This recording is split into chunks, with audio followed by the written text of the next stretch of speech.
Right now is the best time for new and returning players to load up Marvel Snap because the Grand Arena is back. And if you're not already familiar with the Grand Arena, there are 8 decks that you can choose from, and just by logging into Marvel Snap, you immediately have access to all 8 of these decks. Each one also has a unique captain and a skill that both start in your hand at the start of each game. There's a lot to go over here, so I sat down with 2 other Marvel Snap content creators and we discussed and ranked all 8 of these deck options. So first up, we have Thanos' deck with the champion skill Inevitable. What are your numbers for Thanos? I have Thanos at the bottom. Oh, really? Maybe we should leave this in. Maybe this is part of the video. So, where did you guys rank Thanos? Inconceivable. It's a little more work. I understand that you have to get all the stones out, and he has to be 20 power. But if you can drop Inevitable and destroy the other 2 first lane cards, that's really good. So, Harry, you have Thanos then as 4th? Yeah, so Thanos is 4th for me. Similar to the reasons of what King said for it being good, like, you look at this skill that on reveal, if your champion's at 20 power, you destroy the front row. Like talk about how annoying it is to talk about how annoying it is to play against Cosmic Ghost Rider, but like you can still maybe contest on points. What is this gone? Like that is such a huge skill. And it's unrevealed cards. I agree. Yeah, it's a cool splashy effect. My problem is like this is not something like Grand Arena. All of the other decks are going to have something that they can count on doing every single game with their champion and their skill in the opening hand. Thanos, you have to draw. There's no other ways to pump Thanos, like other than if Shuri's lab pops up as one of the locations. Like that's the only other way that you're getting Thanos to have 20 or more power, and otherwise you don't even get a skill. And Thanos is actually worse than all of the other champions, mostly because I think that it's a drawback that now Space Stone won't have any text on it, because Space Stone typically draws Thanos. That's the main thing it does. And now it just doesn't draw a card. So you're like playing down one draw. So your deck is like, your champion's weaker than it would normally be. Obviously Thanos starts in your opening hand, but you'd rather more stones start in your opening hand. So I don't know. Yeah, that's why I've got it at like 4th is that if you pull this off. Yeah. And like looking at the rest of the deck, right? The rest of the cards you're going to play. Like there's a lot here that just like is good strong cards to play. And so if you can do that, if you can get a good combination of strong cards and play the stones, it's going to be like nothing stands a chance against you, basically. And so I think it's what prevents it from being like the very, very best is that can I pull that off? Because I've been playing Thanos a lot recently, actually, just for fun on ladder, and it like, at least in the deck I was playing, getting all the stones was happening less frequently than I would have liked. However, I think with both King Idri and Lockjaw and Blink, you've got 3 chances to just start that. Well, actually not Blink, because Blink is going to pull something besides a stone, hopefully. Sure, yeah.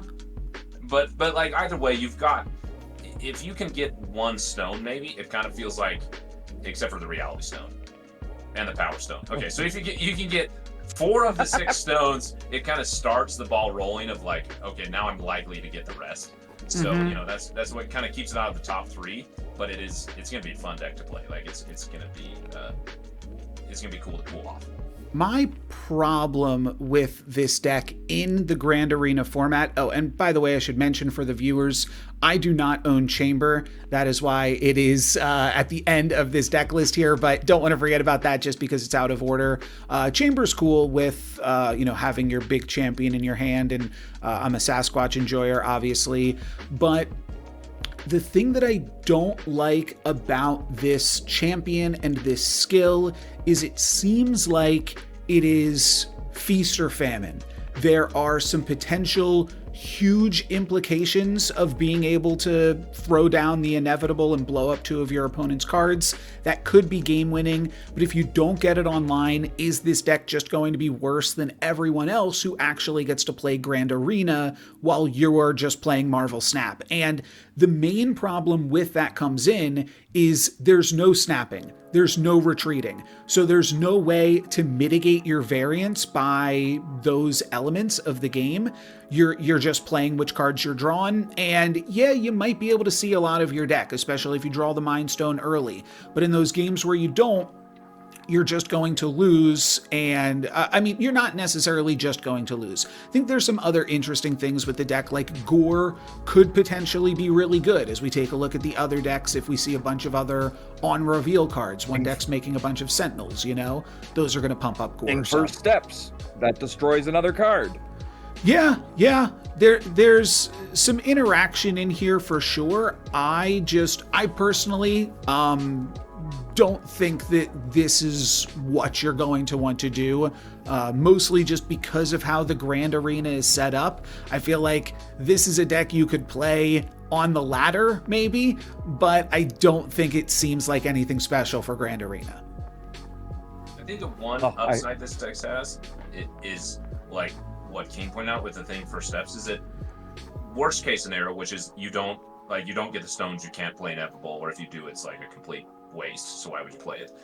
Is that it has enough other cards that are like, well, I can at least get a lot of power. Like Chamber in a deck that's basically half cards that proc him is going to get to a lot of power. You know, then you just have Gore, who's going to be big, and you have Mockingbird and Sasquatch that you're going to get for cheap. So it just gives you like other options where it's like kind of being a tempo deck, but not but that similar plays line where it's like the plan here is either to play Inevitable and wipe the board, or to just play pretty high rate cards. I like it.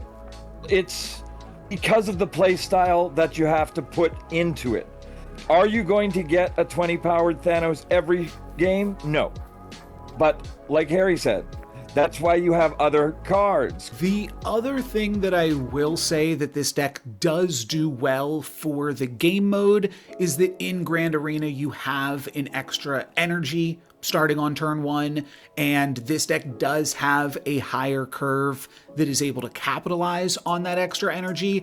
The big detriment for me is just, like I said, I feel like all the other decks are getting to actually use their skill every single game, and this is going to be cool when you get to activate it, but it won't feel great, I don't think, when you aren't able to. I think you're gonna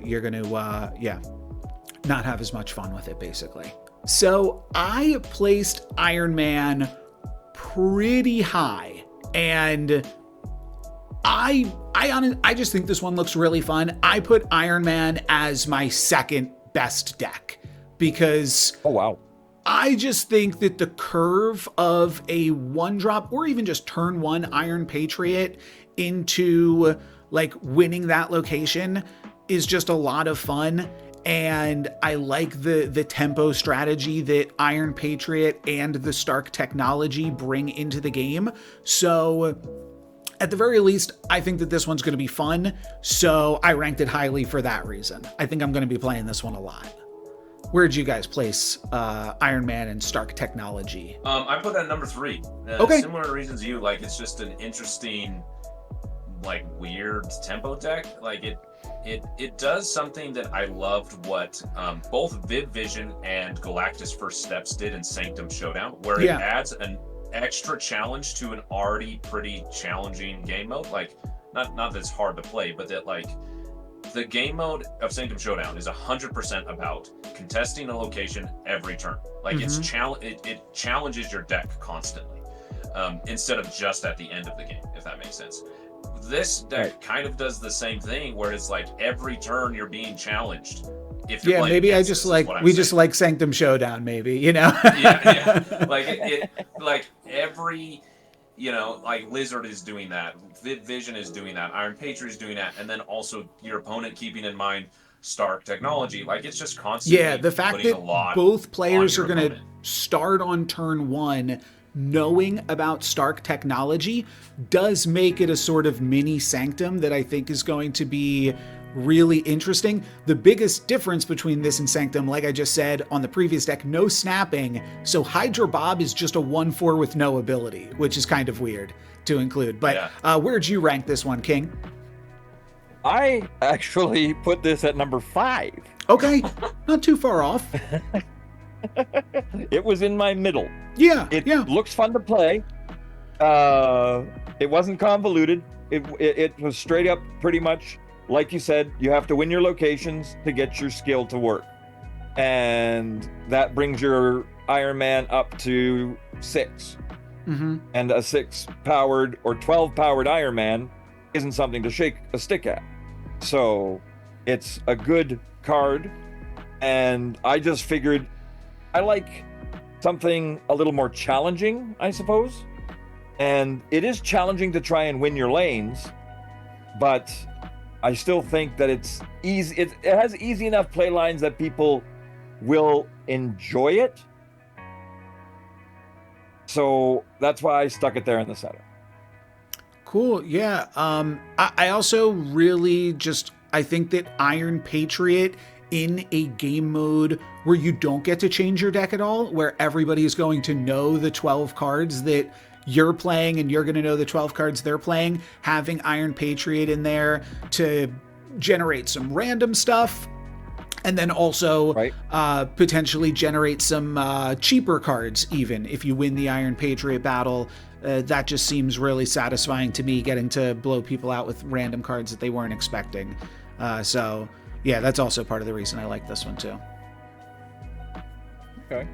The thing that I will say about this that prevents it from being higher for me is that like, again, there's so much that you can't get a sense of without playing against it, because like the weird, like you look at this deck, and when I looked at it, I was like, who made this? Like, this is such a strange assortment of cards. Like, it's really weird. Tony Stark did in a cave with scraps. It's given, whatever I had type vibes. Yeah. And so it's weird. It's hard to sense what is this going to be like to play against. And there's a part of me that kind of thinks that it's going to be very much like, I know exactly what my opponent is doing, and so I can counter them really easily. Like, they're going to try to win this location, they're going to try to win that one, so I'm going to, like, it makes it seems like it's going to be a deck that's easy to play against. Yeah, I think that is completely contrary to what I just said. Like, I realize I'm contradicting myself. No, I agree. And I was already thinking about docking it some points for that, just because, like, you know you're going to win the location where you play your Iron Man. That's like a given. And then you have to, the rest of your game plan is going to be set up. Can I win another location? Can I use Mystique to copy Iron Man? Do I get a few hits out of Viv Vision that are also going to spread some additional points around? Can Nocturne maybe cheese a location? And all of those things have some potential. But and that's where the Iron Patriot comes up big too. Just being able to have a little bit of unknown information is kind of exactly what this deck needs, this style of deck. So yeah, we'll see. Yeah, the unknown is what's going to be the tiebreaker for the matches.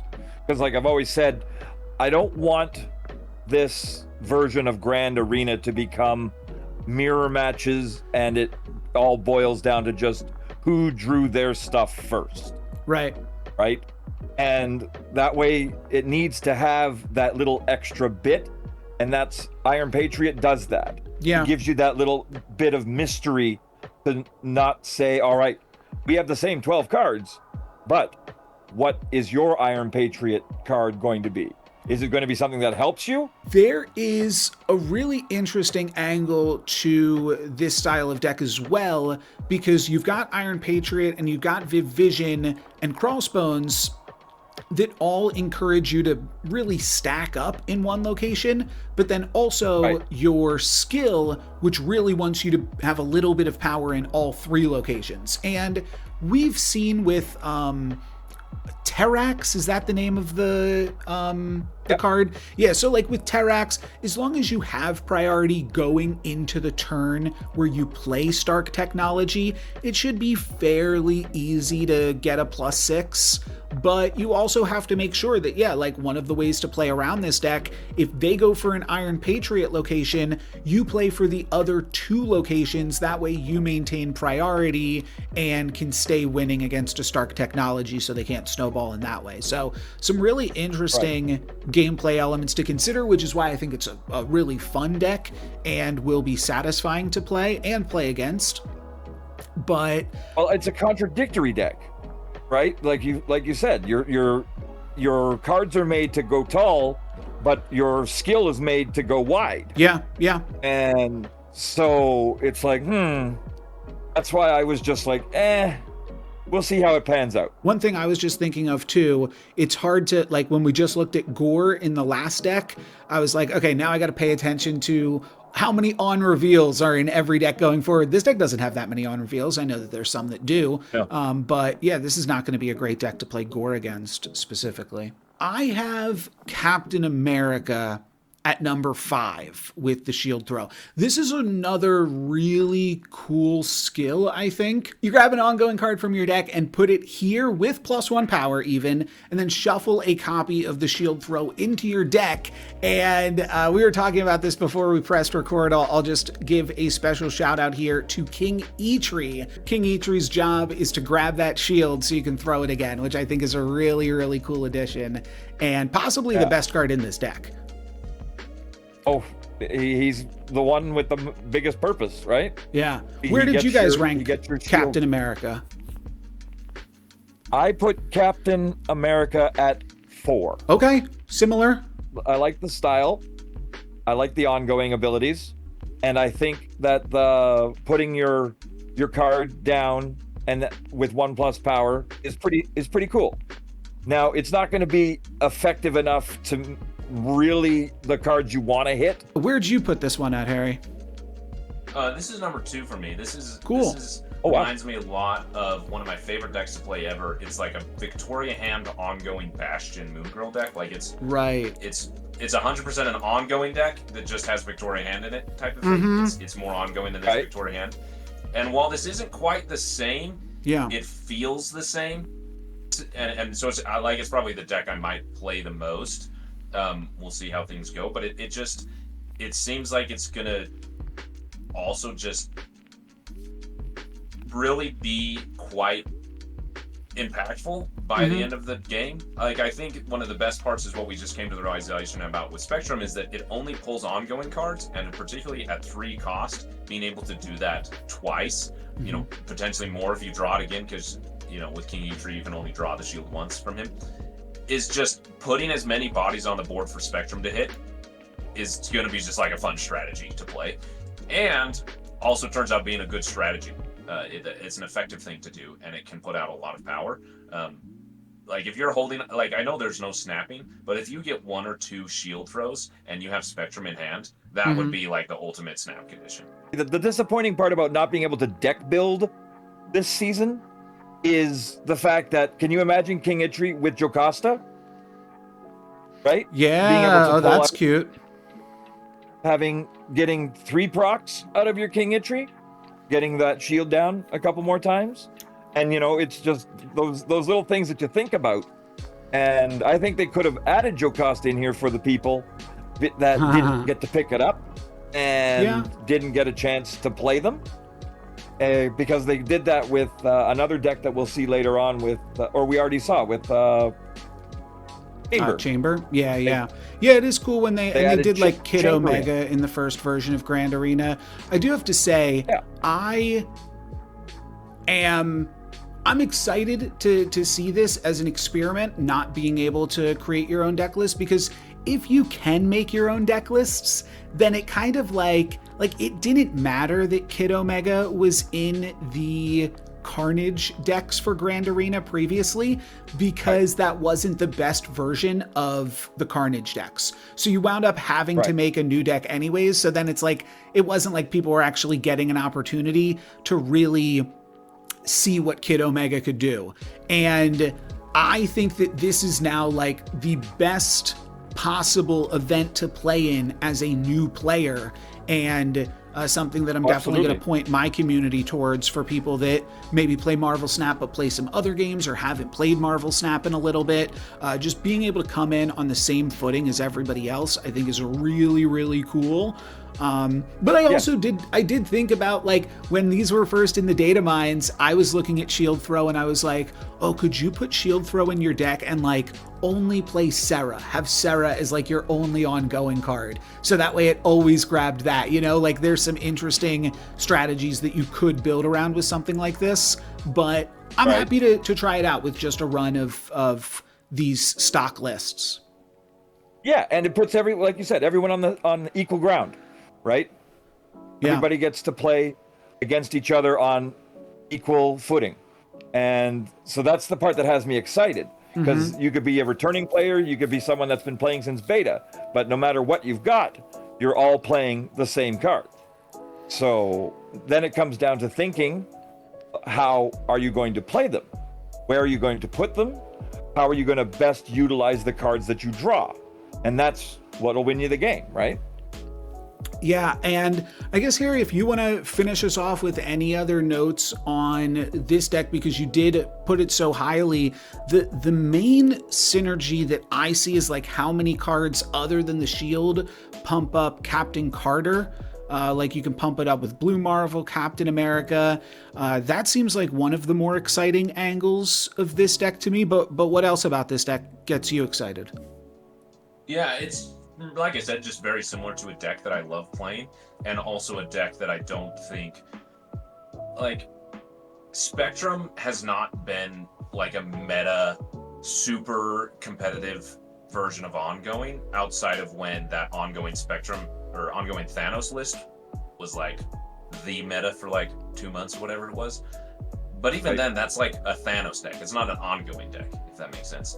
Yeah. And it could just be my arm where I'm raked, but I just feel like people really discount the power that Spectrum can generate in a deck, particularly a deck exactly like this. One other thing that I wanted to bring up as far as the shield throw goes is one thing you will have to think about while you're playing this deck is when you shield throw, you could get Claw. So you might not want to shield throw in the right location. You could get Mr. Fantastic, which you'll want in the center. You could get Captain Carter, which you'll want to be at the front of a location. And then Omega Red, you'll want to win that location. But I think that adds a little bit of skill expression too, and understanding what's still in your deck, what are going to be the things that win you the game, how to hedge your points, and interesting things like that will just dictate where exactly you are playing that skill. It's similar to what King said earlier, is that with all players being on the same playing field and all having the same decks, it is going to be really, really important to take a note as a player of like what meta you end up being in and what decks you're going against frequently. And what decks you're going to lose against, and how, like, okay, this is maybe a losing matchup, not like a guaranteed loss, but one that's harder for me. I need to be extra careful about the way I play. Mm-hmm. If you are this deck and you get queued up against Iron Man, like, good luck. That Iron Man deck is basically going to pull off its skill 100% of the time, because you have no way to contest the that early power, yeah until the end of the game. Like, you're gonna you have a really good potential to win the game at the end. But up until that point, you're going to have a hard time contesting an Iron Man deck. And so, you know, if you do get paired up against Iron Man playing Captain America, play extra careful. Speaking on that note, I'm actually really curious about how this deck is very matchup dependent, it feels like to me. I think that Annihilus, this deck has a lot of power going on, and I'll read the skill here real quick first. Your champion steals 1 power from each other card here. And I think about some of those things that we just saw in the last 2 decks, the Iron Man and the Captain Carter, where stealing a power can be really, really impactful. But I think that this is a deck that a lot of people, I think, have placed highly in what I've seen so far online. I have this deck at number 4, which might be a little bit low, but where do you guys place this? Barry? I placed this at number 1. This is the number 1 deck. Oh. It's gonna be, which is also the deck. Like, there's kind of this like cloud hanging over my brain that if you watched It's Guest Gaming's video, he built basically Marvel Snap in Python and had these decks run against each other in a simulation and crunch the numbers. And I won't like spoil the video, but this deck does extremely well. You can spoil the video. Yeah, he puts this deck at number 1. That's fair to say. Yeah. Like it does put itself at number 1, and I ranked this before Guest said that. So I'm just sharing that, like, there's also like a people in Marvel Snap like data, and so there's like, you know, this weird cloud of data over my head that's very much influencing my opinion. But looking at it, it just looks like a deck that's gonna say, no matter what you're playing, I'm gonna make it harder for you to do whatever it is you want to do. Mm-hmm. And Yes. in any matchup, and so like it's just, I don't know, it like stresses me out because I hate playing against these types of decks. That's true. True. I look at these cards and I just think like, wow, this is like a really well put together. Normally in Grand Arena, they ban some of these cards. Like, Viper was banned for a different reason. I believe Viper was banned because it had a weird interaction with Carnage and the Carnage skill. But regardless, these are effects that typically they don't like to see perform in big numbers because they're not that fun. And some of that, I will say, is limited by the format. The fact that they are saying this is the 12 card deck you have to play. All you get access to is Viper and Annihilus and also Dr. Octopus, but like you don't get the entire lockout package, right? But still, King, where did you place this one at? I have Annihilus at number 3. Okay, yeah, both of you a little bit higher than me. I'll tell you why I don't love it. I think that the decks that we have upcoming have surprisingly good matchups into this potentially, and if it does become a case where this is the deck that everyone's playing, I think that there is a deck that we haven't talked about that will just beat this. And that's kind of one thing that I'm looking at. But I do recognize that there's a lot of power in here. Your skill not only interacts really well with your champion, but it also works really well with Ajax. And the other cute thing that you can do here, and Diamondback. And then the other cute thing that you can do is shrink down the rock created by Rhino, so that way Annihilus can pass that over to the other side. I think that's like the cutest thing, or you can shrink it down with Laufey, but you get your skill in your hand. So it does seem like it can put out a lot of points with both Ajax and Annihilus. It's not multiplying like some of the decks are, but still I think some pretty big numbers. Yeah, it was going to be my number 1. Okay. My number one was picked. We'll talk about it after, but because there are other decks that can beat this is why I dropped it down to 3. Now, not saying it's not going to be fun. I'm going to have a blast with this deck. It is going to make other decks difficult, like we talked about Iron Man. Right? Iron Man, you find your Iron Man lane and you're able to hit that with Laufey and hit that with Diamondback, and then you throw your Ajax in another lane. With what this deck is trying to do and the pieces it needs to play in order to do it, it's going to benefit the most from extra energy. Being able to play Annihilus on turn 4 and then like guarantee being able to send all your cards over before they fill stuff up is pretty good. I will say, so 2 things I wanted to say just about like the idea of matchups in general is, does this potentially, I don't remember exactly where y'all placed Thanos, but does this slightly make you reconsider the idea that Thanos should be on the bottom? Because Thanos is never beating this if people want to play this deck a lot. Like, you could not ask for a worse matchup for that. I wouldn't put him on the bottom. I would switch my Thanos from my 2 spot to the 3 spot and drop this to from 3 to 2. Switch the 2 of them. Yeah. I would switch them back and forth. Yeah. Because I had Thanos at 2. You guys all put him at the bottom. Yeah. The other thing that I think is very interesting is the idea of, and this is typically only possible in tournaments, but knowing that you are playing against the Sentry from turn 1 is actually a very big deal. You'll see that your opponent is playing Annihilus, and you'll know to start filling up that rightmost location so that the Void doesn't get sent over to your side. I think that that's cool, especially when you look at like the Iron Man deck that wants to go all in on a location. That part kind of plays itself. So I think that's a really interesting angle too. Which again, I think like maybe I'm just giving away why I think this deck is so good, and I'm just gonna like, when people play this way against me, I'm like, why did I say this? But like, to that very point, I'm really hopeful that my opponent thinks, oh my gosh, I don't want to deal with this Void, so I'm going to play in the right location. I'll be like, great, let me Lafayette and play the Lord of the Negative Zone. Yeah. And just suck out a bunch of energy. You're locked, like a bunch of power. You're locked in there. And then I'll play Annihilus, who's going to be huge number-wise, and then he'll just blow up the Void anyway. The Void, like, yeah, sure, you may not have it, but it's gone for me, and then I'll just play Diamondback on that location that I just sucked a bunch of power from. I don't know, like the pressure that this deck puts on your opponent alone is, I already don't like. Yeah, it's mind-boggling. This is my number 1. Black Panther with the Wakanda Forever skill. Okay, King as well.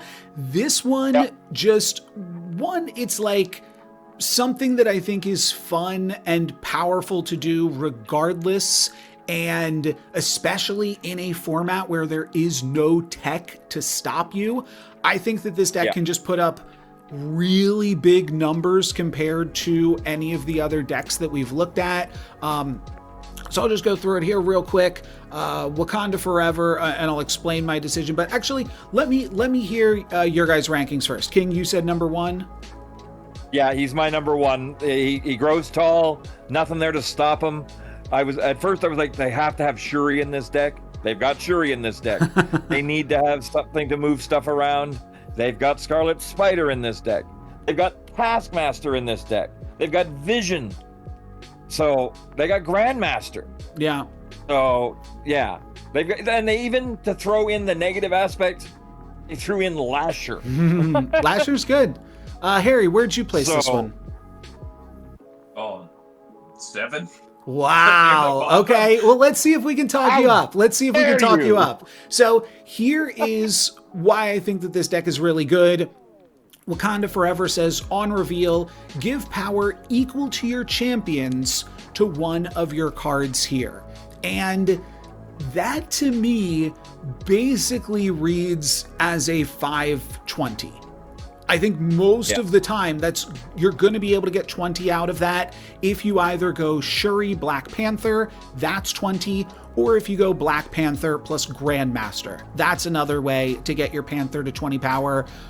Aside from the fact that your opponent might shrink it with Scorpion or Diamondback or Laufey or something, you can get it to 20 power with multiple cards in the deck, and that's without even Nakia or Forge. I think that that's like fairly, straightforward. You just have to draw one of those other 2 cards. You could potentially get it to 40 if you both Grandmaster and Shuri it, but I'm not counting on that. What I am counting on is the fact that you can try to use Wakanda Forever on Scarlet Spider or Lasher, and then get double value out of that plus 20 power to then afflict something on their side for 20, or make a second Scarlet Spider for another 20. There's also Herbie, that's a little bit more inconsistent. And of course there's Taskmaster and some other support. I think that there's a lot of bad cards in this deck too, like Superior Spider-Man isn't doing much half the time, but I just think... Or Kale. Yeah, I just think that the 40 power Wakanda Forevers, being that it's 20 power, but you're putting it on something that then doubles it again, seems really good to me. Yeah, absolutely. I second everything Lux has said. I'm absolutely on board. I second it all. I would have rather had Jennifer Kale be Okoye. Okoye's never pumping up No. Black Panther, so I don't know if I like really care about No, that but too. she would help the Scarlet Spider. Yeah, she would yeah. help the Lasher. Yeah. And Okoye is from Wakanda. Oh, you're right. No, you're totally right. Okoye should be in the deck for sure. Okay, I changed my mind. Just from that Okoye purpose. On two, Sorry? every game, you know, like Okoye on turn 1. Is Oh, never, yeah. You know. Mm-hmm. And I think the other thing to talk about here, some of these decks have some combo-y elements for sure. This one feels the most combo-y, and the nature of Grand Arena starting the game with an extra card in your hand is just going to mean that you draw most of your deck like a decent amount of the time. I think makes it fairly consistent too. Yes, absolutely. So what do you think, Harry? Did we talk you up at all from 7, or you're staying true there? Talk me up. Like I mean, because I also, right as we went into this, I made a hot swap. This was originally at 6. Oh, okay. The list that I sent you, and I just barely switched it to 7. Like, okay. I lowered it. And I'm thinking, you know, maybe I shouldn't have done that. You know, and maybe this should be a lot higher, but this feels like, and the reason that it's at 7 is probably more so, not probably, is 100% more so out of personal enjoyment. That it feels like a deck that I either achieved the thing, and it's huge, or I didn't achieve the thing. Yeah, just something that, like, I looked at the cards in the deck and thought, I'm not interested in doing that, and then kind of moved on and like didn't like think about what it could actually do, because it just, from like a personal taste, was like, I'll pick something else. I do have to say that when I like post videos with Black Panther, I think like the last time I did, I got some comments that were like, oh, this deck is boring. So like the viewers don't really even like it because it is such a straightforward concept. And I can definitely see that. This even seems less interesting than normal because there's no like deck building decisions that you're making. So that's half of the puzzle when you're playing Marvel Snap sometimes. So that's removed. And there's nothing that's going to let you go like super crazy unless you get some kind of super crazy location, which we haven't really talked too much about different locations that you can come up. But I'm just thinking like, okay, Bar Sinister, Sinister London, like those kind of things. You don't have to do much more than turn 4 Scarlet Spider, turn 5 Black Panther, and then turn 6 you can play Grandmaster plus Wakanda Forever. And like, even if you haven't played any other cards that entire game, I think that is still, and I also think you might not want to play other cards over the course of the entire game, because you might want to guarantee that your Wakanda Forever is going to hit exactly what you want it to hit. And exactly. Yeah, I think that there's just a lot of good points to be had there. Yeah. And there you want to have also a minimalistic board. Yeah, so we briefly touched on like fancy locations that get to go over the top. If you are able to like stack your Wakanda Forever so that it triggers onto Black Panther and then triggers again onto something else, like imagine you have Black Panther plus Scarlet Spider in Kamartaj.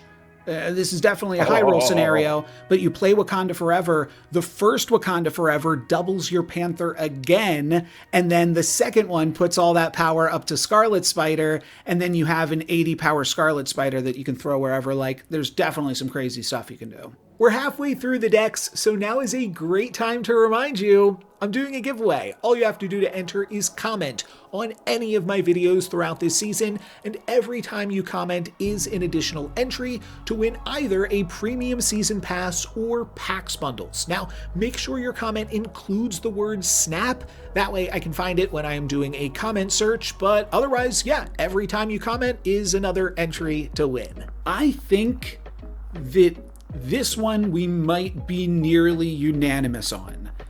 Oh dear. I'm ranking this in 7th. I think that this does not seem great. There's some cool stuff here for sure that we can still talk about, but I'm not super high on Rocket Raccoon for the Grand Arena. Where'd you guys rank it? 8th. Okay. He's my last. He's my bottom. He's a trash feeder.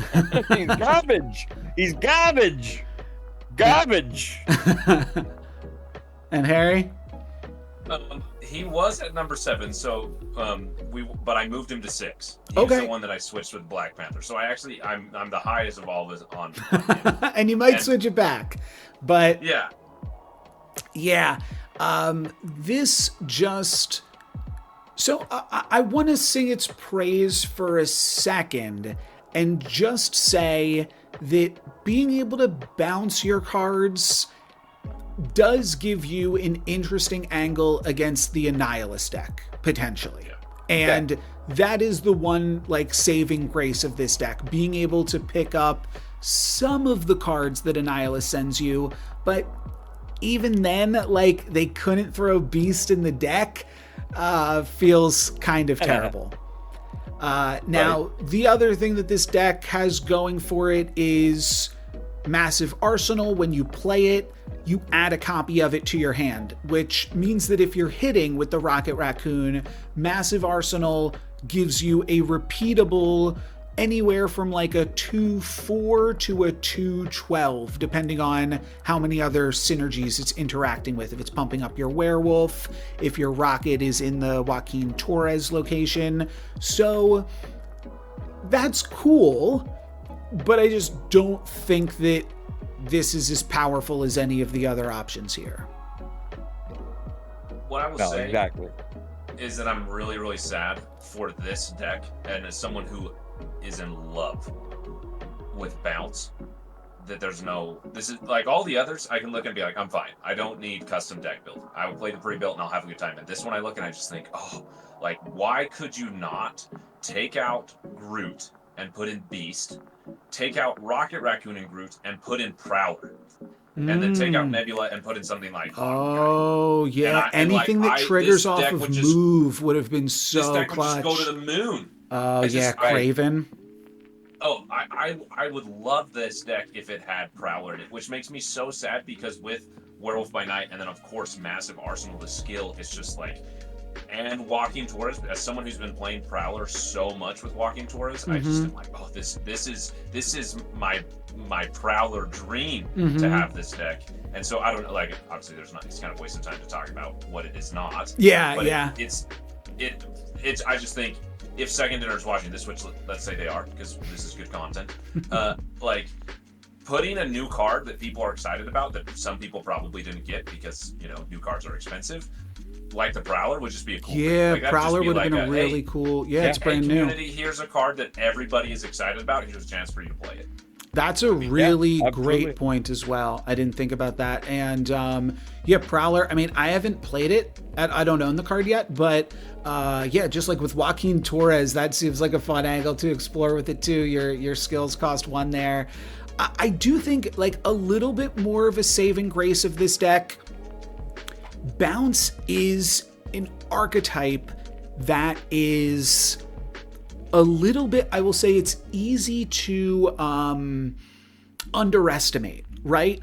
Bounce, just as a concept, can be powerful because your opponent doesn't know where you're going to put your points.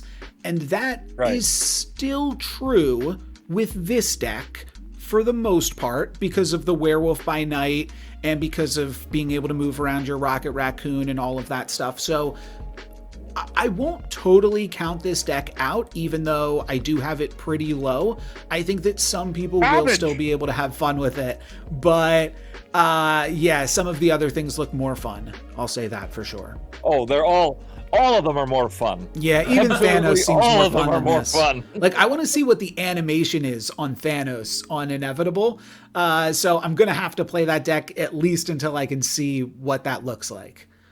But and like, is that it? Unfortunately, we don't like the idea of bad mouthing it because they tried their hardest, but it's like Harry said, that it looks like somebody that didn't know how to build a bounce deck tried to build a bounce deck. Well, they're also trying to play all the other Guardians, right? Yeah. Like, and we talked about that when we were just talking about Black Panther. It's cool that they have both of the Rockets in the deck, both of the Groots, and then Star-Lord and Gamora. But yeah, it doesn't feel like, I mean, I don't know. I'm ready to be proven wrong about this deck, mostly because Absolutely. I think it could have some real play into the Annihilus deck, which I do think a lot of people are excited about. But even still, I don't know. The Annihilus deck has a lot of points. It feels like this deck is playing like, I don't know, like Series 2 Marvel Snap, whereas all of the other decks are playing with Series 5 cards, you know? This is what made me switch it to 6 instead of 7 and take it over Black Panthers, that I love bounce. So like from a personal enjoyment, I'm going to really try hard to make this work. But it's like, I look at this and I'm just like, why did they do this to me? Like, I love playing bounce, but why did they give me Groot and Rocket Raccoon and Groot and not Beast? Like, why only one bouncer? Why not a Beast? And it just, it's frustrating because your point of don't underestimate bounce is so valid, and don't underestimate Bishop and bounce is so valid. Like I've been playing Bishop last season. Bishop was like one of my favorite cards of the whole season. I just feel like he really lies about his power to your opponent, and that's a meaningful thing. But then I'm just like, you just look at the rest of the pieces, it's like they just built the worst version of this that they could because they went too hard into the theme, which is a bummer because I think that it could have given a lot of people who really like bounce a lot of fun, and it instead is just going to give us like a challenge. Yeah, it's like this is like if you want to try to do an expert level run and just play a few games with this is kind of how I feel about it. It's just like I'm talking about this longer than it deserves to talk about because it's really not good. But it makes me so sad because it's so close to being incredible. Like it I would have played nothing else but this deck. And I did think about that too. I was like, if they had made this too good, with what you were just saying, like would all of the top players just gravitated towards this, and would that have been unfun in a different way? Because I do think that bounce is like kind of a problematic archetype when it's really good in terms of your ability to just hold all of your points, and then your opponent doesn't get to interact and play Marvel Snap based off what they're seeing on the board, which is why it's good. But yeah, it's kind of a good thing when it's not good, I suppose. Garbage. I have this deck ranked pretty highly, actually, comparative to where it was from Its Guests Gaming's rankings, but I have this at number 3. Where did y'all place Weapon X and Berserker Rage? What was that? 6. 6. It's my 6th spot. Yeah. And Harry, did you go 8? Did you wind up Yeah, this is bottom of the barrel, like easily. Like, wow. I am so high on this being bad. Interesting. Yeah, I trust you. I see some of the issues. You sent me some notes earlier and brought up, well, I'll let you say them. Some of your thoughts on why this deck is so terrible. Yeah, I think like my first thought was, okay, everybody put Weapon X really low.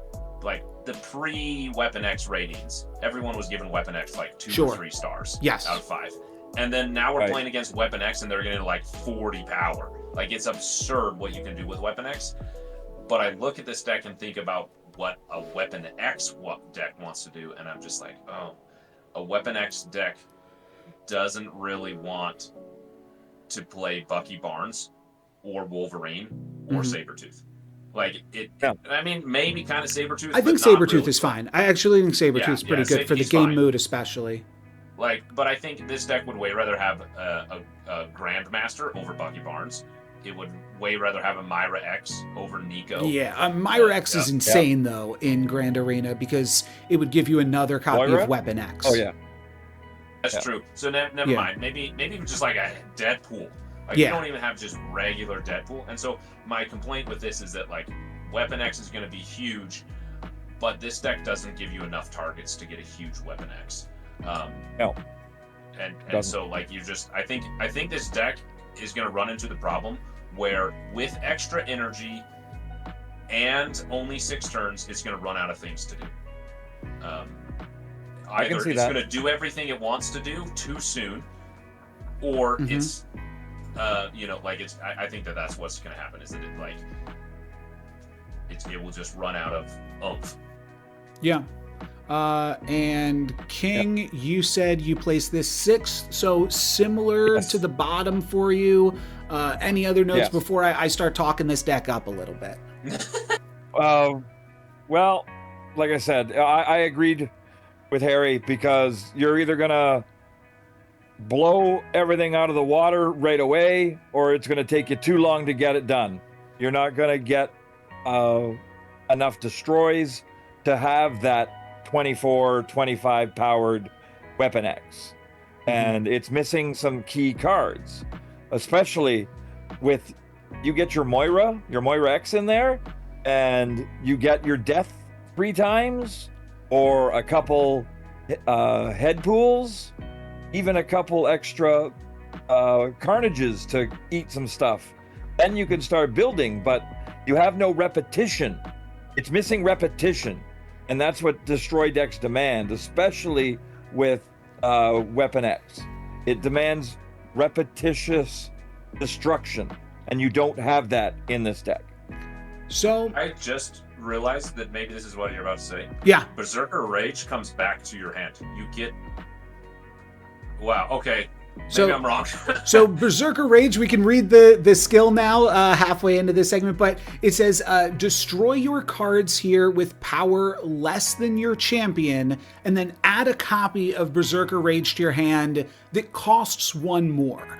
And I think that the skill is pretty interesting, because this deck is playing Carnage, Venom, Deathlock, and potentially even Nico Minoru, all as like ways to destroy cards. So I don't think that it's really lacking on that front. And what it is, I'll just bring up this too. I have played Sabretooth before in Grand Arena when Carnage was a champion. With the extra energy from Grand Arena, being able to play Sabretooth on turn 2 is not actually that bad. And sure, it's not Deadpool, and you definitely would rather be just doing Deadpool things, but it is a card that you'll be able to blow up on turns 3 through 5. And then it's just free on all of the other turns. So I think that it is actually reasonable, and it's fun and fine with Headpool. Without Deadpool, obviously the ceiling of this deck is a little bit capped, but you do get to play with 2 nulls, and you get to start with one of those nulls in your opening hand. I'm calling Weapon X the second null there, or null is the second Weapon X, potentially. So I think that this deck can actually compete. I've played a lot of Destroy in Grand Arena when Carnage was the champion, like I said, and I think always having Weapon X on turn 1 before you've blown up any of your other cards is pretty reasonable, and then you can just continue to blow up all of your other cards. Once you throw in the Berserker Rage, you start using that to destroy like Deathlock plus Sabretooth after Weapon X already has some triggers on it, and I think it actually can get the points as long as you draw null. When you in the games where you don't draw null, I think you're definitely lacking for something. But if you can put null in a location and Weapon X in a location, I don't think it's that bad. And the last thing that I wanted to say is that I think this is another deck that has a really, really good matchup against Annihilus, because you're never getting clogged out. You're going to be able to destroy all of your cards on the board and never care about them getting like afflicted or anything like that. There are definitely some awkward cards with X-23 and Wolverine, though. If those land into the same location as Weapon X, you can use Berserker Rage, which will specifically never destroy Weapon X itself, which is cool. Right. Yeah. Battling against Annihilus is one that this was one of the decks that I was worried about, because it does have the potential to get that power and to get out of the affliction way. So I do agree with you on that. And now hearing the fact that you get a copy of Berserker Rage, I guess I just didn't understand the Berserker Rage properly, because that is the repetitious destruction that destroy decks require, and that sounds like a great idea. Coming back to your hand costing one more, it's a small price to pay, but it still gives you that repetitious. So yeah, I could definitely see this moving up. I'm not going to place it much higher, but I could see it not being my worst deck for sure. I would give it a go. The reason that I ultimately decided to place this at number 3, even though I'm not, totally locked in on all of my positions, I had this plus Annihilus kind of jockeying for that 3rd position. And if I have to make a choice, the one that I feel is going to beat the other one in the heads-up matchup is going to get the nod for me.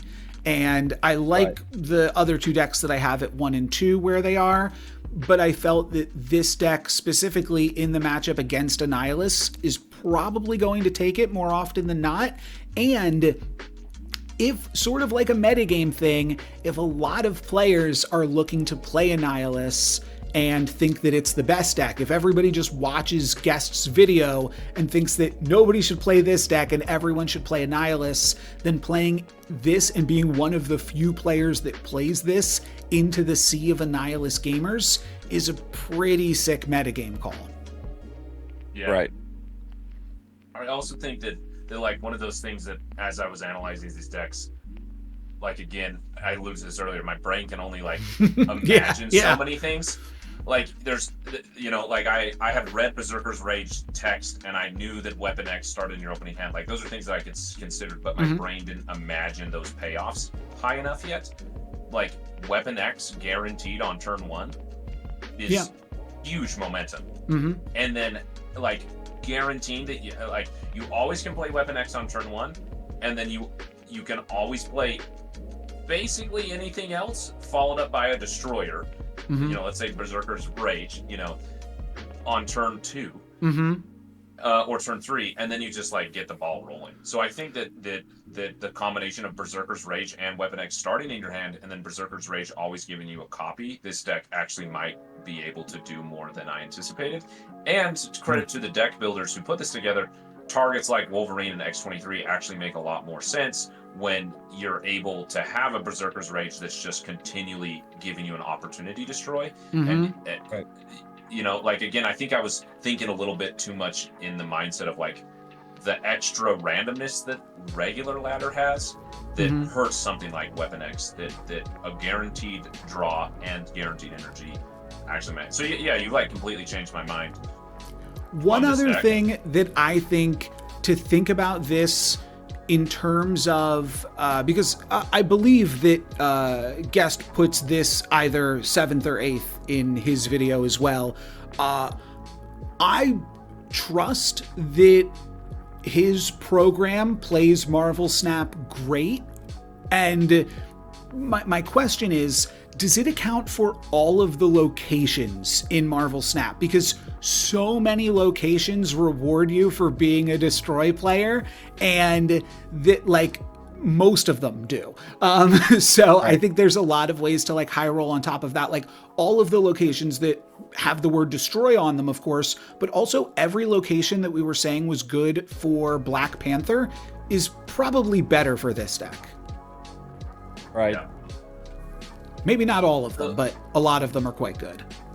The last thing that I'll say about this deck that's going to be both, the first thing I'll say that's a disadvantage is that this deck is going to have a hard time going up against Spectrum Captain America decks and Iron Man decks, in that it like those decks.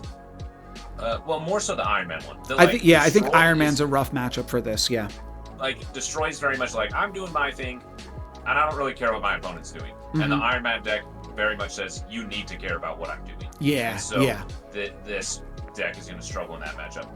And then the reason that I think that this deck could struggle against something like the Captain America deck, is that this deck is going to have it's not going to go very wide. and it's also not going to have a lot of options about where it goes tall. Like, yes, it does go tall. Weapon X is going to get really big, and Null is going to get really big. And then, of course, you'll have Death. It's probably going to be free. But it doesn't, you don't have as much, without a Deadpool, you don't have as many options to choose where your power's going up. Like, you don't have none. I don't want to exaggerate that point, but I feel like it will struggle against something like that Captain America deck that does have a lot of options. It's like, well, I get to choose where my power's going, and I get to adjust. Choose other than the shield. The shield doesn't get to choose, but or there's a little bit of randomness there at least. But I do think that that's a great point, because I brought that up with the Void from the Sentry in the Annihilus deck. Like, you kind of have an idea of where some of their power might be from the start of the game. If the plan is to play turn 1 Weapon X every game, yes, that's very good, but then your opponent knows where your biggest card is going to be on the final turn of the game from turn 1, which is very exploitable when you only have to win 2 locations. For the end of this video here, we have Sentinel, and Sentinel comes with Project Armageddon and a Victoria hand deck. And I'll start off here. I placed this deck 6th, and I'm not incredibly high on it for similar reasons to Thanos, but where are y'all placing Vicky Hand and I guess Sentinel as well? I have it at number 5, right below Thanos. I'm really, really tempted to swap it with Thanos and put it at 4. Sure. I'm really teetering back and forth. Mine is 7th. Okay. So not incredibly high rankings across the board. Potentially one, top 4 placement, but maybe, top 4 placement if you swap it with Thanos. So here's my problem with it. We've brought up Thanos a few times here. Project Armageddon says give your Sentinels +1 power for each created card you've played this game that isn't a Sentinel. Which, I think that text really hit me as just being so terrible. I'm now seeing that Merlin is in this deck, which that's the main interaction. Admittedly, I totally missed Merlin actually being in this deck and being a great way to pump up Project Armageddon. So I might have to reconsider that a little bit, but I think that this is similar to Thanos, another example where you might be trying to play Marvel Snap while your opponents are playing Grand Arena. Now, given, I think Victoria Hand is one of the best decks in Marvel Snap, so if any deck can do it, it's her. But that was my initial read going in. Merlin's pretty good though, but what are your thoughts? Well, the Merlin thing sounds good, but it's not, because you're changing your Sentinels into other created cards. So then you're going to change them all, so you're not going to have any Sentinels left out there to change. Or to there's other Merlin spells though. You can polymorph Maria Hill or just be, but I guess you're saying you don't really want to use your Merlin spells to even tuck your Sentinels either with once in future. No, so that's fair. You want them out there. Yeah. You want them out there, and you have Maria Hill to create a 2-drop. You have you got the arrows, you've got collector. Mirage. Yeah. And that's it. It's missing Iron Patriot. It's missing Victoria or Valentina, sorry. Right. It's missing some key creative cards. Even throwing in Nick Fury in this because he's opposed to it. Or opposed to the shield against Sentinels. Yeah. Deal? I don't know. Would have been great to have his 3-cost cards or his 3 6-cost cards put out there. But I don't see there being enough created cards on the board to significantly impact your Sentinels that you're going to place down. Mm-hmm. So for that, I was just it's too convoluted. I'm it's not, you're going to get some power from Victoria Hand. You're going to get some power from your Sentinels, but I think your Project what? Armageddon. Armageddon, yeah. No. It's definitely not Armageddon. It's no. I that's why it was 7-3. That's why I was having a hard time between Rocket and Sentinel. And Sentinel was almost the bottom, but I do want to try it because I love Victoria Hand. I mean, she's great. So that's, I'm assuming, a big reason, Harry, you've got this deck so highly. But what are your thoughts here? Yeah, I think that this deck's biggest problem is going to be board space. Yeah, especially against an Annihilus. Yeah.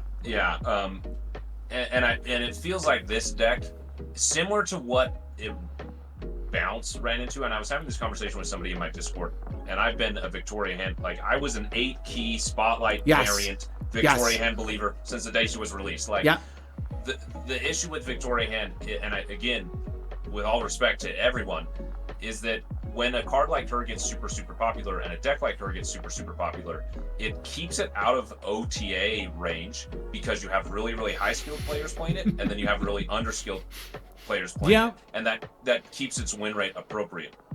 And in that same vein, this deck feels like it's like 2 or 3 cards away from being absolute game busting best deck to play in Grand Arena. It feels like it's intentionally built to keep itself lower for the sake of fairness. I think that's true about a lot of the decks. I think that they know what they're doing by not including Deadpool in the Weapon X deck. You know, that's like true. I think that, I don't know, my opinion on this deck is without realizing that Merlin was in the deck beforehand, because Merlin is such a good skill tester card for those higher level of players that makes it just really powerful. Another thing I just realized while we were talking here, Merlin gives you a pretty good answer to a lot of the stuff Annihilus is trying to do too. So your worst matchup, you do actually have a really good card against them. I still think that, part of what my thought process was Annihilus is very good and going to see a lot of play. This is not good against Annihilus potentially. So for that reason, it goes down a few slots, but it is good. Any thoughts to actually like the Grand Arena aspect of this, other than just the Victoria Hand aspect though too? It's gonna have competing strategies while you're playing it. Yes. If that makes sense. Like the way that this is built, which I think is extra challenging. And that makes it stronger too, like that you have multiple different lines. Yeah, it's really skill testing in that regard. Yeah, I think it's going to be one of those things that a player early on is going to have to decide: is this a Devil Dino game, or is this a Sentinel game, or is this a Merlin game, or whatever it is, right? Those little different avenues that it has. I think it's going to be like mentally demanding to play, but I think that it also does have the potential to be deceitful about what it can achieve. Like think of this example with the Annihilus matchup. Okay, so you know that you're going to go against a Sentry. So it even though I said that it probably isn't a good idea, it also could be a good idea that, okay, just start playing your Sentinels in the right location and fill up the right location for sure. with 4 Sentinels. Make sure they're all created, that you're like, first Sentinel you put somewhere and do something with Merlin. But then all 4 cards that's in the right that's a great call. Sentinel, you do all 4 Sentinels in the right location, and then on the final turn you play Project Armageddon and Victoria Hand, and that location now has dramatically more power than your opponent is counting on. And like the nice thing with Project Armageddon is this little 0, that's a counter for us. I guarantee you my opponent is not counting my created cards. Like they're like, we're lazy, we're all lazy as Marvel Snap players. and like it feels like Project Armageddon is going to have a very Cerebro-esque effect to a board that I'm adding a lot of power to the board late in the game. You know, Cerebro is very like, you know how much power Cerebro is going to give, but even when you know how much power Cerebro is going to give, it's so deceitful. Like when someone like when C2 plays a Brood, you're like, man, I can beat that, and then all of a sudden they play Cerebro, you're like, oh, I can't. Like you didn't. I don't know. I feel it still surprises everyone. Still surprises them all. I feel like curious. This deck will have the most surprise factor. On the note Right. of Project Armageddon, I am curious if in-game you will be able to click on a Sentinel and scroll over to Project Armageddon and see in parentheses what that number is for your opponent. They might put that technology in there, which would be pretty helpful for that in particular. But I do like that idea. I also like the idea, like against Annihilus specifically, so you fill up the rightmost location, even if like you say it's a Mirage, 2 Sentinels and an arrow from Hawkeye or something. On the final turn, like your opponent has to play around the idea that you might play Project Armageddon, but don't have to either. And like that ability that like maybe it's just better for you to play Devil Dinosaur, right? That would be the other option. Maybe there's different options that are more impactful for you in the other location because there's like some mind games with that, like they're just going to write off that location. I also think that Quinjet is like pretty good here. It just allowing you to play 1/3 Sentinels that then you'll get to pump up later because they are going to discount the created copies of Sentinel. So this deck definitely does have some powerful things going on, and if you were just rating like the actual decks, of course there's clunkers in here too. Devil Dinosaur holding it back a little bit.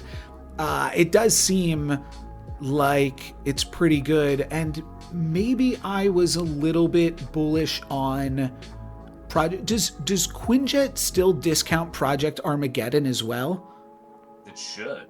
Okay. Because it's not in your deck. Right, It's not one yeah. of So the 12 Quinjet cards. actually makes Project Armageddon cost 3, Yeah. and you're playing a bunch of 1-cost Sentinels and a bunch of 1-cost created cards all game.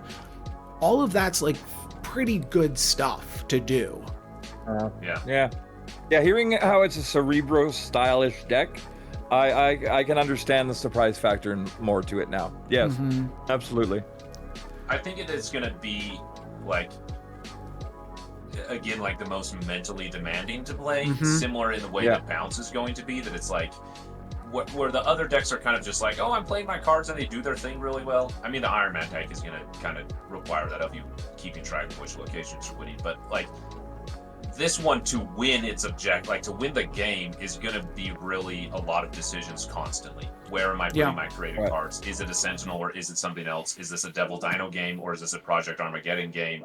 Like this one has, I feel like, the most decisions it has to make, and that is something that also takes it down, because sometimes you're going to be in those situations where you wish you could make a different decision, but you didn't draw that card, or something's prevented you from achieving that decision. And so like neither one of these decisions that it gets to make are like particularly amazing. They're all just kind of good decisions. I came up with some good decisions though. If you want to hear some wacky stuff you can do with this deck. Love it. So early Mockingbirds are possible because of all of the created cards. You can copy a Mockingbird with Bastion to grab a free Mockingbird, which on its surface does not seem good, but then you polymorph it and it's a 7-cost card. So there's like some tricky, fun stuff that you can do here as well. And I also think there's some really interesting decisions to be made against seeing what deck your opponent is playing, and then sequencing your Mirage at a time where it's going to be the most beneficial, because you know exactly which cards are in their deck in terms of which ones you might try to steal. So I think that's really cool too. Yeah. I think that it has potential. I think that it's going to struggle. Like that's why it's only at 5. Like again, I feel like I'm maybe defending this more than it deserves to. Like that's fair. Yeah. it's number 5 out of 8. Like that's the bottom third. Hey, your defense has brought it from my number 7 to a number 6. So. Yeah, I feel like it can do something. I think this is going to be the deck that is like, if you, of course, there's a lot of RNG with every single deck, but if the RNG is in your favor playing this deck, it feels like it's going to be a lot of fun. Like, cool, I got to play Merlin, and then I played Maria Hill and chucked her back into the deck for extra energy and cleared up a board space, and then I polymorph my Sentinel into a 3-cost, whatever, and like you just kind of get your ball rolling. It's going to be a lot of fun to play. I think I'm that ready there's a to lot. pump this deck up in my rankings just because in terms of all of the crazy different lines, I think that this will potentially be one of the most replayable decks. I have Black Panther at number 1. It might be the least replayable deck in terms of wanting to farm clips for content and just keeping me entertained while I play. Black Panther might be the best deck for me to load up if I'm, going just like doing the laundry Having or fun. like I'm saying that if I'm like just trying to spend my Grand Arena tickets and just like doing some chores or other things or like waiting, it's a commercial break, so I play a game real quick. Or that's probably Black Panther is the deck that you play while the show is on, and then during the commercial break you switch and play a game of Victoria Hand. Right. Yeah. Yeah, it's a thinking man's deck for sure. And from like a personal flavor thing, what I put in my notes is that like the techification of Victoria Hand and that being like one of the number 1 decks in the game has been really like a sad experience for me, like way more than it should be, but it's like genuinely made me really sad that that like this style of Victoria Hand deck is pretty unplayable on the ladder. And so from that perspective, I'm excited to play it. That even if it's not as good as the others, I think it is going to be a lot of fun to play. And this doesn't have Nico Minoru, but just as like a shout out, because I don't think that we really even touched too much about, like, I feel like it does require a little bit more in-depth in terms of the actual interactions in this deck. A curve of Vicky Hand into Frigga, into another Vicky Hand, and then bastioning that selection of cards and having like 4 or 5 Vicky Hands is still very possible with this list and very, very powerful. Yeah. Oh, absolutely. That's insane. Yeah. 5 Victoria Hand. Yeah. Then they're each giving all of them plus 10. And that's not even to say, that all of your Sentinels are also going to be 2 13s or 1 13s if you've got Quinjet still. So really good stuff. Quinjet also great with Bastion. There's definitely some powerful things that this deck is doing. Also, not for nothing, like with the extra energy that you have from Grand Arena, Devil Dinosaur into Bastion for an additional copy of Devil Dinosaur gives you basically a 2-cost Devil Dinosaur. It loses 1 power, but all of the other powers in that ongoing ability. So that's pretty good as well. That exact combo is exactly what I was about to say. That like that since Bastion was released, I've always been like, I want to pull off a Bastion to Devil Dino. Oh, great. Yeah, it seems cool. It's not something I would have ever thought of, but yeah, really doable with the extra energy here. So that's fun, and the extra energy from Merlin potentially too, carrying a lot. Yeah, I think it's like one of those things that also. I wrote an article for Snap.fan and had to do a lot of theory deck building because it was before a card was released. And it like made me realize how wrong I get a lot of things when I'm deck building, because I went and took those decks that I theory built and then I played them and I was like, oh my gosh, I got this all wrong. Or like, hey, I got this one part of it right, but it needs something else. And again, even in this conversation, there's a part of me that like really hopes that not necessarily just this deck, but like any one of these number of decks, there might just be something that's different when we actually get in the game mode and start playing it. And that's going to be really, really unique for each player. Like when I go and start playing something, I'm going to have a unique experience. And when King goes and plays, he's going to have unique experience. And when Luck goes and plays, he's going to have, and so on and so forth for every player. And I think I'm hoping, I say this as like a final, that I'm hoping that people will realize that all of these decks I actually think are pretty balanced in respect towards one another. Like because there very much is a potential that it's pre-built decks, only one deck is going to become the number 1 deck and everyone plays that to min-max. And I think that Second Dinner, to their credit, has done a good job for all the flaws that pre-built decks only could bring about in trying to avoid them as much as possible, in making it so that the margin of like the best deck is not very far. Like if there is a best deck, it's not by a huge extent that it's the best deck. It's by marginal values. Yeah.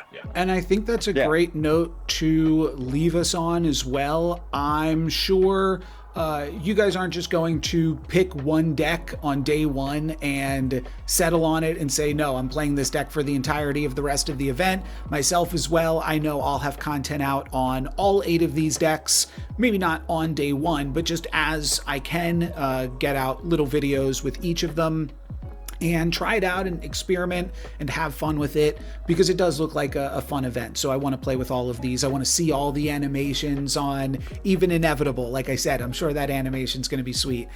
So I'll definitely play around with all of this. And where can people find you guys playing around with all of this? I'll have your links in the video description as well. But if you want to give a little shout out here and just tell everybody what you're up to. King Emissary. It's twitch.tv/King Emissary. On Twitch, I stream every day. Sometimes not on Sundays, but most of the time it's every single day. Check out my channel and you will see my schedule. I'm also on YouTube at SCJJ.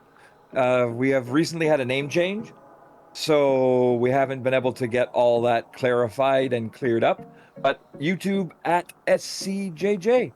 Thank you very much for having me. It has been a blast talking with both of you about all 8 of these decks and seeing where we all kind of fit in the rankings. It's been a blast. I agree. Yeah, this has been really, really enjoyable. And also like opened some of my eyes to some of the decks that I just like, particularly that Black Panther one that I looked at. I was like, not interested, and just kind of moved on. Like I definitely misjudged that one. But yeah, I'm Harry Perry 13. You can find me on YouTube, Harry Perry 13 Snap. I'll be making a lot of videos for Grand Arena. If it's okay, I'll give a little plug for one that I'm hoping to release. When Grand Arena is released, the video should be out. As Lux just kind of said, there is a unique opportunity, and we've kind of talked about this throughout the show, that having pre-built decks puts people on a level playing field that we've never had in Marvel Snap, and that's a really, really unique opportunity that every player, no matter your skill level, no matter your collection level, needs to take advantage of. And it goes way more than just like playing a cool deck, and I think that there's a lot of like skill development and like gameplay development that can go into this really, really unique opportunity. And so I'm excited for that. If you are like, we've talked about how this deck is like the best deck maybe for the highly invested players and the hardcore because of all of the crazy decision makings. Don't let that scare you away from it. This is a perfect opportunity to try this deck without having to purchase Victoria Hand and seeing if you like it. And similarly with a few of the other like Annihilus decks, that might be a card you don't own, but it's a card to get to play with for a week. And that seems really, really cool and fun tie-in with the other, there's like a Marvel game coming out that all of this is themed off of. I'm not sure if either of you Cosmic Invasion. Cosmic Invasion, yes. So maybe check that out as well if beat 'em ups are your style. But that is going to be it for us today. Thank you guys very much for watching, and thank you very much, King and Harry, for joining me. I'm NoLucksGiven. Peace.